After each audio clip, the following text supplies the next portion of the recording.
চালু করছে, যেটার নাম হলো এমার্জেন্সি এমআর ক্যাম্পিং 2026। সেক্ষেত্রে একটা গার্ডিয়ানকে এই ভ্যাকসিনটা নিতে হলে যদি 6 মাস থেকে 5 বছর বয়সের মধ্যে থাকে, আর 5 বছর মিনস হলো 4 বছর 11 মাস 29 দিন। এই বয়সে কোনো বাচ্চা যদি টিকা নিতে চায় এবং তাকে জন্ম নিবন্ধন যদি থাকে, সে vaccpa.gov.bd-তে গিয়ে একটা রেজিস্ট্রেশন করবে।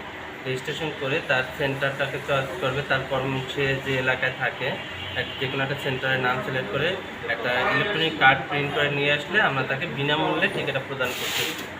যদি কেউ মনে করেন অনলাইন রেজিস্ট্রেশন নাও করতে পারে, সেক্ষেত্রে আমরা তাদেরকে আমাদের একটা কার্ড আছে, ওই কার্ডটা আমরা তাদের নাম বয়স লিখে তাদেরকে আমরা টিকাটা দিচ্ছি।